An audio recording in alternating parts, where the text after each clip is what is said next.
whenever a song reaches the masses, it's for a valid reason, whether it's a catchy hook, whether it's great production, or whether it's just everyone enjoying it and having a good time to it. In this episode, Lou and I brought in 10 different songs where we can't believe these songs went viral. For whatever reason it is, whether it reached diamond status or whether it topped the charts on the Billboard Hot 100, whether it was celebrated by the masses and it got crazy radio play, in my opinion, or Lou's opinion, we just don't see the appeal or the major appeal behind these different hit records. With that being said, guys, if this is your first time watching an episode from NFR Podcast, smash the notification bell. We're uploading on a weekly basis. Not only that, but let me know in the comment section, guys, what is the worst hit song of all time? Lou, let's get into this. When you were forming your list, what were you looking at? I was looking at these what the fuck moments where it's like, this is beyond belief that this pile of trash that someone decided to label a song ended up selling millions of records or topping the charts, like you said. It's really, it needs to take a moment where it's like you take a double take and you look at those numbers and you're like, this really went there. This really went there. This is astonishing. This is astonishing. And these songs have to be hits. They can't just be songs with, okay, cool streams on it, a couple 100 million, but didn't really chart. No, these hit the Billboard Hot 100. They got a bunch of radio play. It was somehow, some way forced down our throats. At least, big pause there. At least platinum. That was my basis. That was the criteria. It needed to sell at least 1 million units for it to be considered a hit song at the very minimum. Listen, I didn't do my RIAA homework behind these tracks, but I could guarantee you, based on where they landed in the Hot 100 and based on how popular they are streaming-wise, it has to have at least a platinum plaque. But let's get into this. All About That Bass by Meghan Trainor, bro, is going to be my first one, bro. I don't know how the fuck this happened. I don't know what happened, bro. I'm not sure what went down to the labels, bro. They were like, yeah, let's get something crazy in here. Let's do it. Let's get some fucking... It feels like a Glee moment. Let's get a relatable mom to appeal to the other mommies. Yes! Let's recreate Glee.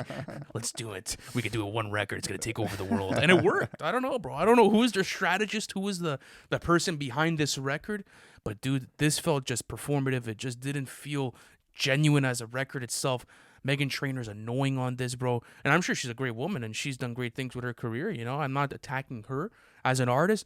This song, though, this song is fucking annoying, bro. When this was ringing off in the mid-2010s, bro, I couldn't get away from it. You couldn't escape. You're in the car, bro. You put on your radio, bang, it's there. Meghan Trainor's face is in front of you like this.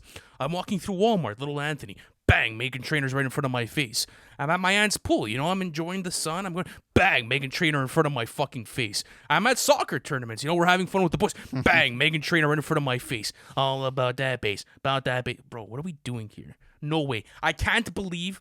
It has to be some sort of science where they were like, oh, guys, this hit song with this sort of rhythm went crazy back then. We're going to take it and we're going to put it in this situation. Like some weird shit behind closed doors went on, and this went fucking crazy. They saw the success of this record. You know what they did? They poured gasoline on top of it, on top of gasoline on top of it, on top of gasoline on top of it, and it just fucking exploded. And I was in the explosion radius for when this happened, and I'm not happy. Everybody was, bro. You can't make yourself out to be the only victim. Oh, my God. We've all suffered through the Meghan Trainor. I'm with my mom holding onto the carriage. Meghan Trainor's in front of my face. All about that bass.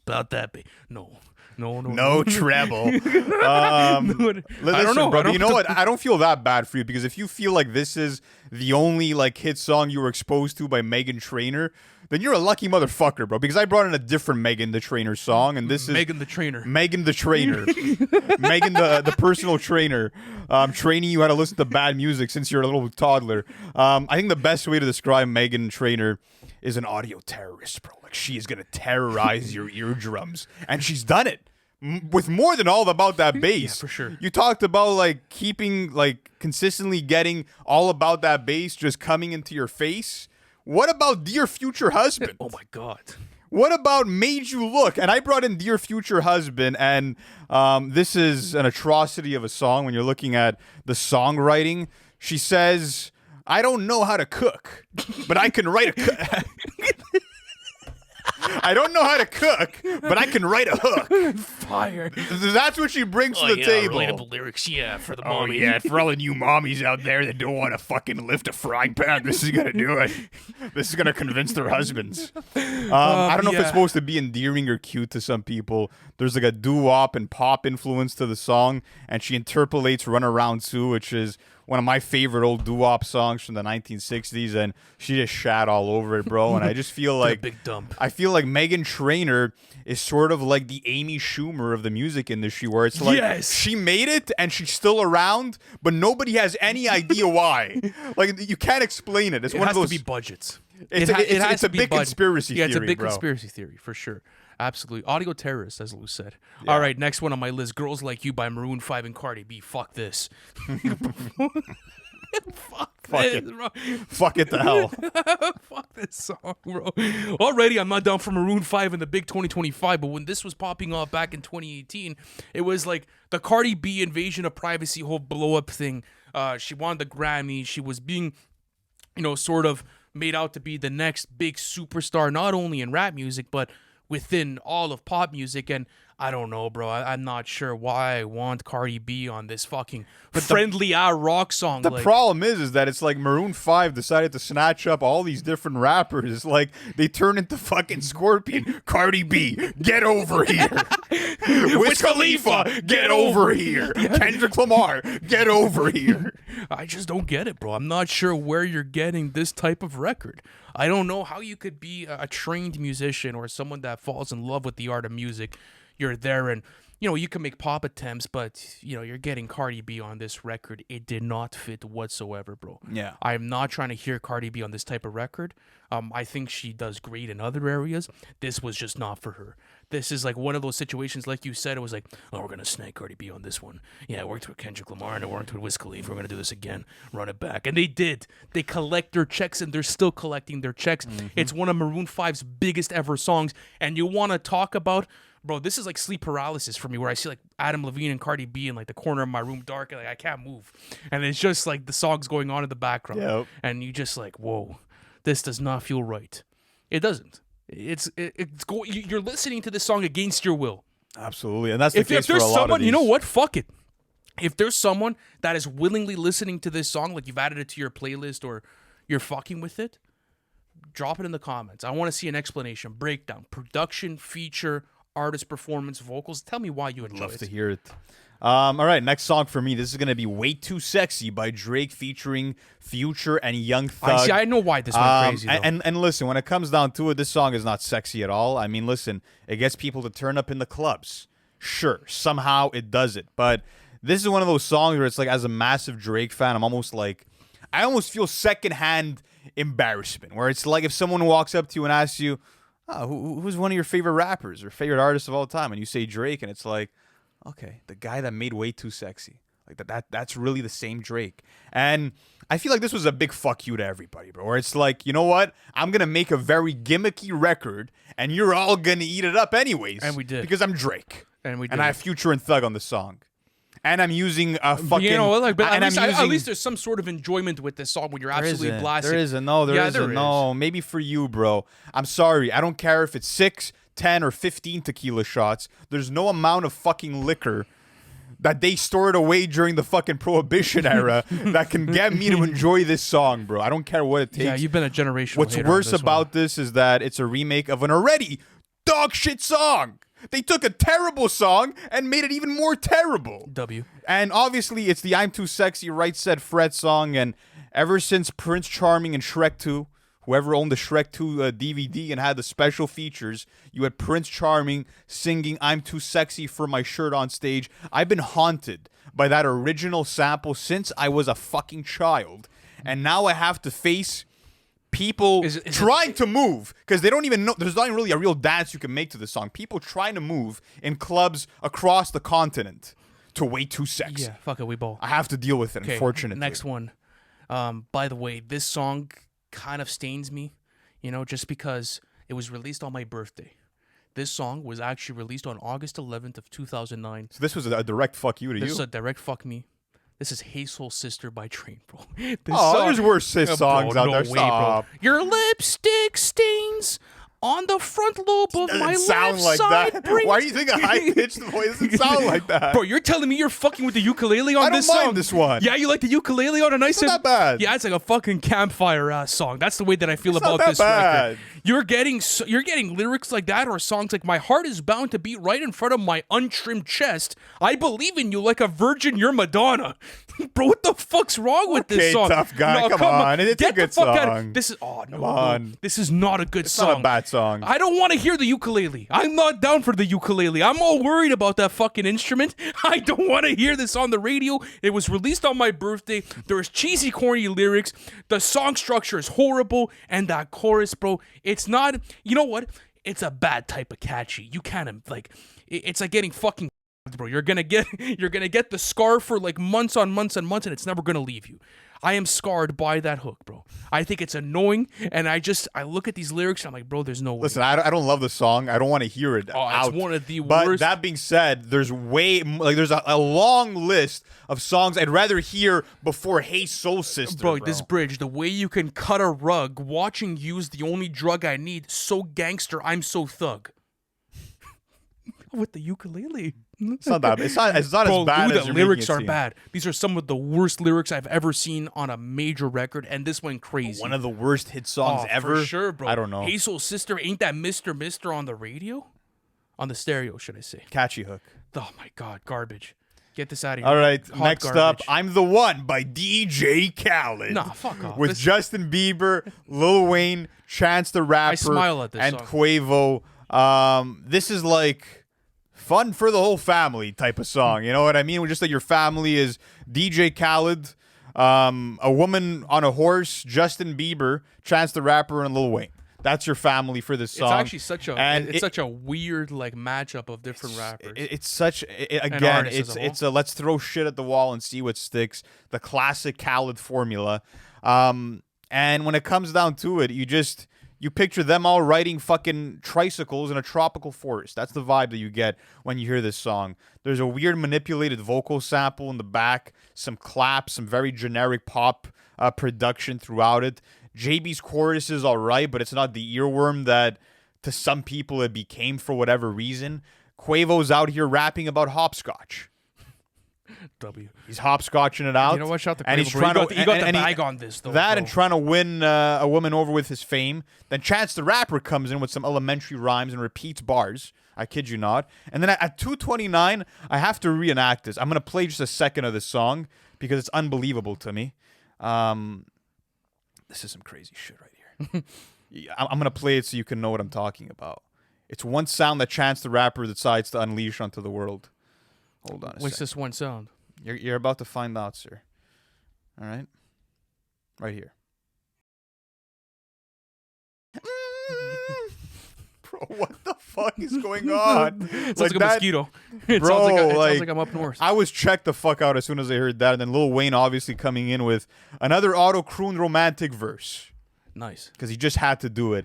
Listen, bro, there's no way you're telling me this is good music. Like, unless you've just graduated from the 5th grade and Justin Bieber is just Top of the line for you. top of the line, you fantasize about him and his music every day. Like, if that's not the case, then I don't know how you could enjoy this. I don't. No, I agree with you. All right, next thing, Beautiful Things by Benson Boone. Had to bring this bad boy in. Yeah, I spoke about this Yeah. in the I'm tired of these songs episode. Yeah, I brought it in. I think it's one of the worst hit songs of all time. Yeah, this bro, one's really. bad. This one's a bad one. 2024 song as well. Decided to give it some love, or should I say some notorious love at that. This hook is horrible, bro. Yeah. This hook is just like, dude, calm down, bro. These beautiful things that I... And it's also the content creators that have made like montages and like mashups of these things, bro. It's just like, dude, like, I'm cool, bro. You know, like the inspirational music. And apparently the song is supposed to be Benson Boone talking about how he doesn't want to lose important people in his life. I think it's a nice message. I just think the music behind it is really fucking annoying, bro. The whole "please stay, I want you, I need you, oh God" hook, bro. To me, it's just, whoa, it's sappy. It doesn't feel right. And it's just like, how can I go listen to the rest of your records when this is the one that stained me, you know? And now now there's also trends of Benson Boone's music where people are like, bro's just yapping. Like, it's literally just a yap fest, the entire fucking record. And again, it's just performative, bro. Like, okay, we get it. You're passionate, you know? Mm-hmm. But when you're fucking screaming at me through my phone, I'm cool. I'm cool on this record. If I had to do a ranking of some of the worst hit songs of all time, this would be like around the 8 to 10 range. If I had to do the ranking. That itself. high, eh? I would have it that high. It's annoying, bro. It's annoying. All right, what's your next one? Next up for me, this is going to be I'm Good, Blue by BB Rexa and David Guetta. Oh, yeah, this one's Another situation of a remake gone bad. This time at the hands of French DJ and producer David Guetta. He's a legend, though. Bro, David fucking Guetta was a rock star in 2012. This guy was putting out banger after banger, and all of that just to come out with some lazy ass nostalgia bait. I was disappointed, bro. I looked up to this guy. This guy was a fucking legend to me, bro, and now he's just fallen off completely. And what really pains me about this song is that when it starts off, you hear like the sample of those iconic synths from the OG song from Eiffel 65. So it always plays a trick on me where I feel like I'm like, oh, nice, I'm about to hear the original. But then you get BB's voice that just shatters my dreams every single time. It sounds like a parody song, actually. To the Are we original lacking record. like creativity that bad in this decade, bro? That like you have to do a spin-off of a song and put this little amount of effort into it. The only lyrics on the only verse are this, okay? You know I'm down for whatever tonight. I don't need finer things in life. No matter where I go, it's a good time. And I don't need to sit in VIP. Middle of the floor, that's where I'll be. Don't got a lot, but that's enough for me. And apparently, that needed 7 different writers. Wow. To formulate. You needed 7 different masterminds to put those lyrics Is Benny together. Blanco somehow a part of this song? For sure, bro. He's for sure in there. Him and Max Martin are for sure, Yeah, they're for sure. all over, bro, getting their cuts. This is a song that, again, just vocally sounds awful. It doesn't even sound like a human's delivering it, bro. Like, it sounds like ChatGPT wrote and performed the song. That's the vibe. All right, let me go on to my next one. This is going to be Believer by Imagine Dragons. Massive song, bro. Their biggest song to date, over Radioactive. I didn't think that they were going to be able to outdo Radioactive. Thunder's another bad one. Yeah. Thunder. It's like a Kung Fu Panda song. Like, that's the way that I feel about Thunder. But who's listening? I want to know, where are the Imagine Dragons fans out there? Believer, I want to know, bro. Believer is just a whole... Like, people call them the modern day Nickelback. Like, no. No, They that's can't way hold it. They worse. can't, No, they no, can't no. hold a candle towards Nickelback, bro. Don't fuck around with Nickelback. This song, bro, is just annoying. Like, the whole build up with like the drums and everything. I feel like I'm in this fucking village, dude. I have no idea what's going on here, bro. And the whole Believer vocals and the way that he ends off those lines in the chorus, the pain you made me up. Like, bro, no. This is, I think, the most annoying hook that I have on the entire list today, bro. It's really, really, really awful. I don't like the verses on this. It's a whole lot of Japanese. First things first, I'm going to say all the words inside my head, he says. Thanks, bro. Where are they going to come from? That's the thing I don't really understand about these hit songs. Like, you take a step back and you read the lyrics and you're like, Okay. like what? All right, bud. I'm fired up and tired of the way things have been going. The way things have been. That's the first verse. The first verse of the song, first things first, I'm going to say all the words inside my head. I'm fired up and tired of the way things have been going. The way things have been. That's the first verse of this record. That's where we're like generating money from. Pulitzer Prize You know level. what, dude, fuck it. Why don't we get into songwriting? We could do it. Bro, could we make it dude, let's do a video concept where we have to make shitty hit and songs. perform them. No, I won't perform them. That's where all the fun is. Yeah. So. I was But all broken right. from a young age, taking my sulking to the masses, he says. Writing my poems for the few that look at me, took to me, shock at me, feeling me. It's like one of like those like inspiring artists from like New York. Like, look at all of these souls I touched. Yeah, for sure. That's like, speaking my lesson from the brain, sing the beauty through the pain. Wow. Where are these words? They're coming from his brain. That's what he wants to from make his you head. understand. It's coming from the head, you know? They're not pause. It's coming from the head. It's coming from the head, Jeez, bro. And then he says, third things third. So the whole thing is that every single verse, there's like first things first, second things second, and then there's a third things third. I've never heard about that. I've never heard that line in my entire life, bro. He starts up, third things third, send a prayer to the ones up above. I think that one he said in an interview was inspired by his big toe. I think that one wasn't from the head. Bro, all the hate that you've heard has turned your spirit to a dove. Your spirit up above. The songwriting's cheesy, bro. Yeah, it's bad. That's every Imagine Dragons song, though. All right, next up, this is Unholy. I have by it next, Sam actually. Smith Let's do and it. Kim Petras. For whatever dumbass reason, when we did a blindly rank for I was annoying just kinda, hit but songs, I was cooked there. No, you weren't cooked. was You cooked. put Unholy at number 1 when you had an empty board, bro. No, I didn't. I didn't have an empty board. Yes, you did. I had 2 songs already placed. I had 2 Bro, songs. I'm pretty sure it was no, an I had empty 2 board, songs bro. placed. We watched You the clip had yesterday. at most 1 song placed. At most. Regardless, it was the worst song there, and you put it number 1, bro, in the ranking. That was fucking terrible. Anyways, this is one of those songs that is, it's disgusting. That if I had to categorize it into one word, it's disgusting. I think they should have been ashamed to make this track. The worst part about the song is that there's like this gospel sonic influence for a song that's all about doing sinful shit. They're like, this is gonna be a good combination. A gospel choir for a song about getting your husband to cheat on his wife. Like, just a combination and a mix in hell, bro. That's what this song feels like. Literally a mix in hell. Nick confirmed it was an empty board. No It kidding. was. All right. Anyways, keep going. No, bro. This is horrible, bro. It's literally a song about getting a Family Guy to cheat on his wife at the strip club. It's like getting good old Peter Griffin to cheat on Lois at a strip club. Like, yeah, like, why are you promoting these messages in 20? Like, bro, give the kids positive messaging of staying with their lovers and being faithful to their partner. And it has a celebratory feel. It's like they're just basking in the moment of like, fuck yeah, this is awesome. Well, apparently it was actually made around the sultry Arabic scale. Apparently it's supposed to be like this Middle Eastern like influence to it. Now that I'm reading care. the Genius like lyrics, I don't care. Yeah, I don't know. Like it feels like gospel-esque because of the choir vocals and shit that come in. No, it's and bro, I'm sorry, the performances around this song, dude, were crazy, bro. Yeah.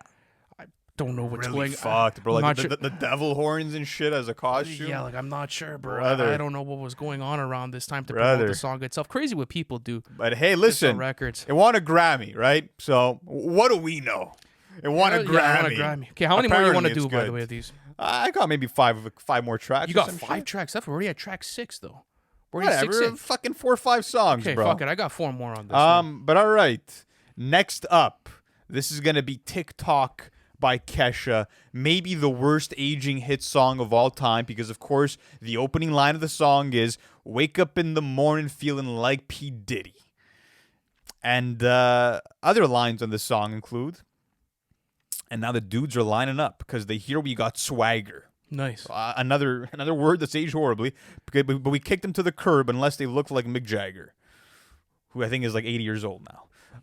We have this electro pop beat, some generic synths, some robotic ass sounding auto tune, especially with the whoa oh oh oh, like awful vocals all throughout it. I fucked with this song when I was a It was kid, though. catchy at the time, but Like, but I feel yeah, like looking looking at back it at it now. in retrospect, it's aged so terribly.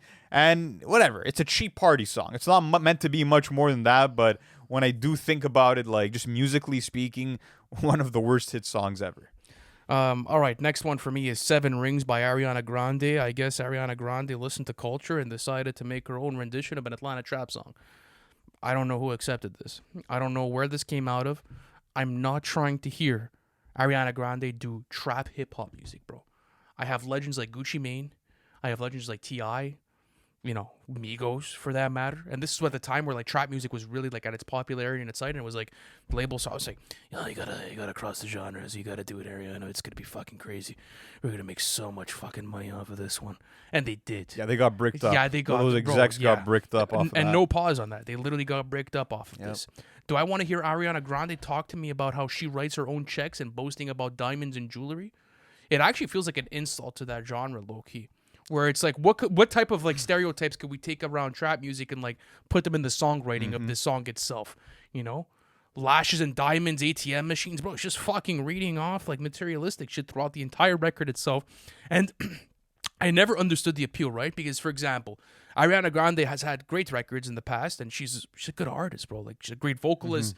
She was always very thoughtful about her music. But going through this record itself, I want it, I got it, I want it, I got it. Like that whole chorus too, to me, the pre-chorus and the chorus on this shit, it's fucking annoying. It worked though.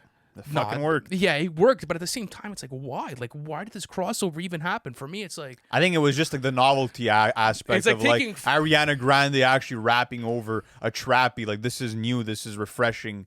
But yeah, no, I agree with you. I don't think it's one of the worst hit songs ever. Again, there's worse songs out there to me. But I get you. For me, it's like, if you're refreshed, you're getting served fucking mouthwash. Like, it's getting... I'm parched, bro. Yeah, it's refreshing for the music industry. Let's serve them fucking mouthwash or turpentine. That's the way that I feel about this record. Talking about how she has amexes and shit like that. Like, bro, how is this supposed to feel inspirational or like swagger? I don't think it's supposed to be inspirational. No, I feel like there should be some sort of empowerment out of this, right? Oh, she's gloating and she has this luxurious lifestyle. Okay, thanks, bro. And No, she's popping her shit up. That's not what I take issue with. No, it's just like... So many rap songs that we love are just about boasting. Like, yes, but the thing is that she's doing it in a way that feels like just taking all the stereotypes of like trap music and just putting it into this record. Yeah, I get you. She could have had a line about fucking lean in this, and like I would have like I wouldn't have put it past her for this type of record. So that's the way that I feel about Seven Rings. Next up, Rockstar by DaBaby featuring Roddy Ricch. This one's a mystery. Song blew up during COVID, and I guess no one had any other fucking idea what to do with their time. And one of the ways they occupied themselves was listening to this absolute stinker of a song. DaBaby and Roddy rapping over a Fisher-Price acoustic guitar. Apparently that was a good idea. DaBaby rapping about his Glock talking to him with some whiny delivery. And then you get the tempo change that...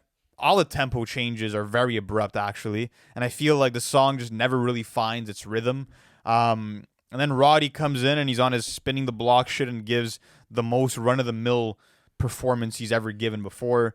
And I don't know, it was funny because both of these artists were popping off around this time. They get this hit together, and then right after this song, it's almost as if it was a sign. It was like the last hoorah. It was the last for hoorah. DaBaby. The last hoorah for...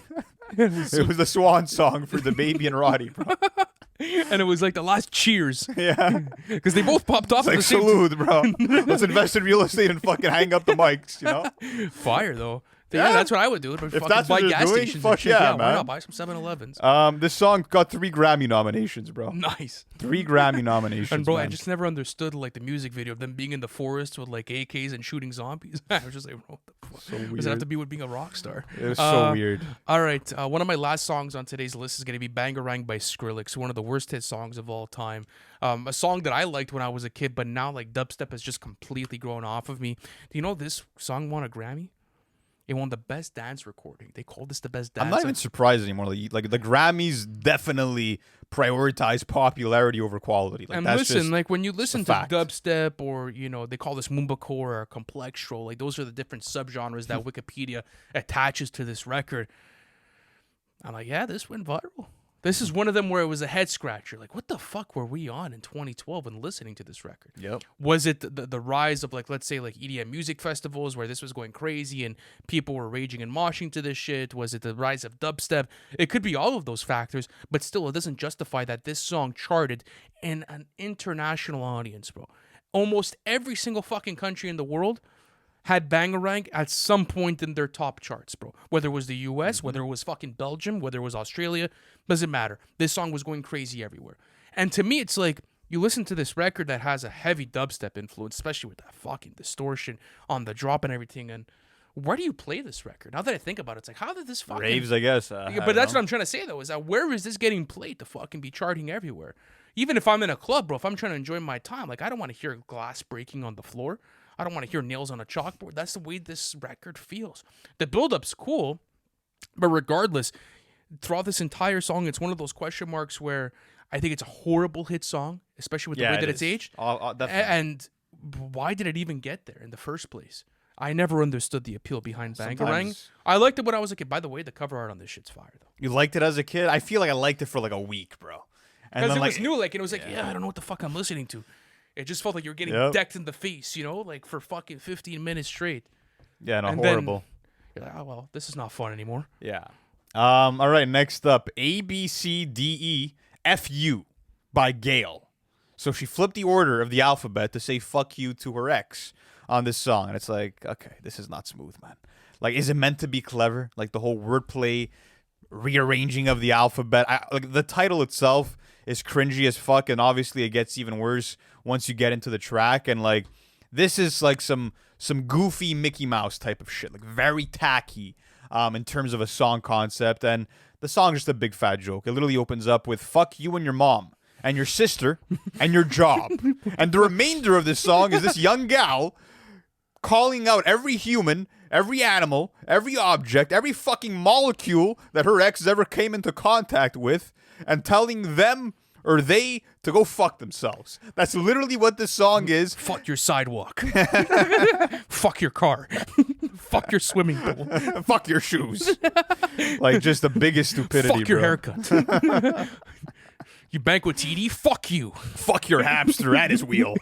Like, just crazy, bro. And it's like, honey, just, I don't know, slash his tires. Like, do some normal angry ex-girlfriend shit. Yeah, talk to a counselor. Yeah. You Fuck don't it, why need not? to fucking, like, taunt the world with this terrible Fuck music. your dog.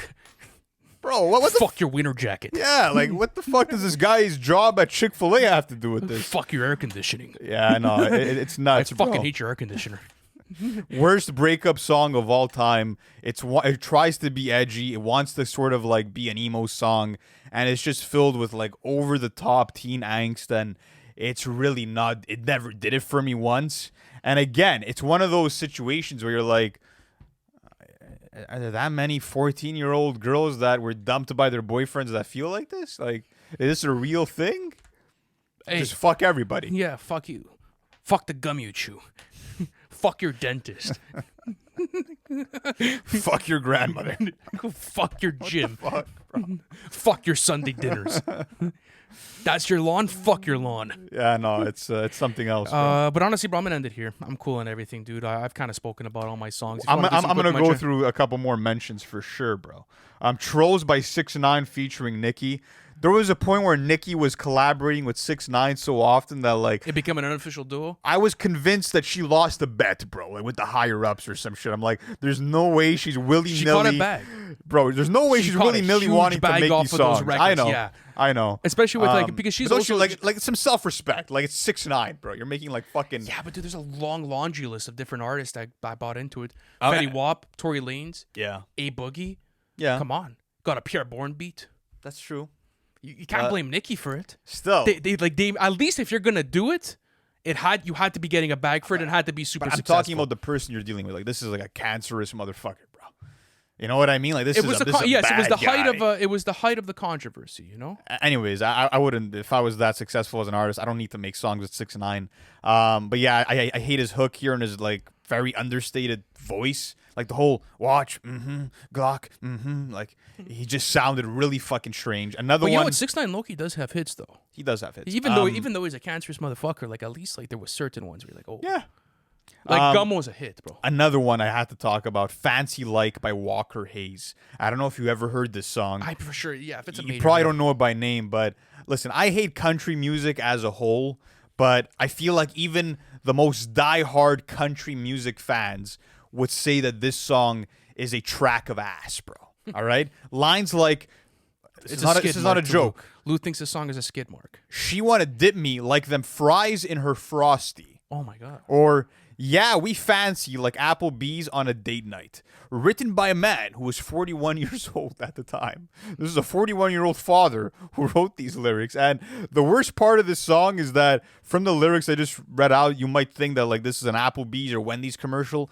It's not. Like he genuinely made this song to make the song. And then it later became a commercial for Applebee's and Wendy's. So he got the bag on that. But very poorly performed chorus. A 41-year-old man wrote this record? Formulaic country rock production, lack of energy. I don't know what people are taking away from this, and I'm just... Honey, I'm home. Bro, I'm convinced he sold his soul to the major corporations. Like, bro, Charlie Harper from 2.5 Men has made better jingles than this fucking song, Shout out to Charlie Harper, bro. Bro. Shout out to Charlie Harper. Legend, bro. Legend. Honey, we're redoing the stairs. I got another one today. Honey, you want that new pool? We're doing it. Fucking crazy, man. Send the kids to the Ivy Leagues, guys. We got one here. I did it. They fucking did it, bro. Honey, how was your day at work? I got another one, hon. I got another one. Another Applebee's My contract. 401k's maxing out this year, honey. We're doing Free it. taquitos for life from That's Applebee's. it. What are we doing on our stock portfolio? 15% this year because of this record? Let's do it. Crazy. Last one, Dance Monkey by Tones and I. Yeah, but you've We've about spoken about it, but like this is probably the number one worst hit song of all time. But yeah, Other songs that are on my list, "Love You Like a Love Song" by Selena Gomez. You ever remember that record? it's not one of the worst hit songs that, ever. That hook is horrible. You're too harsh on a couple of these. No, I'm not harsh. And "Baby" by Justin Bieber is probably the worst. It's probably number one. That's up It's there. the most notorious. No, but there's worse. Justin, like Yummy is worse, bro. It's worse than Baby. Yeah, you think over a over a Baby? Or what do you mean? Oh my God, bro. Anyways, that's gonna conclude today's list, guys. Let us know. Were we too harsh? I don't think so. no. I've seen notorious hate For these songs. for yeah, these songs sure. universally. For sure. Yeah, I don't think anyone loves these songs, and it's nice when you have a hit song that people genuinely love. Yeah. You know, but what's a hit song that people genuinely love? Like, there's no hate around it. Hotel California. True. Anyways, guys, that's gonna conclude today's episode. Thank you so much for coming in, and we'll catch you in the next one. Peace.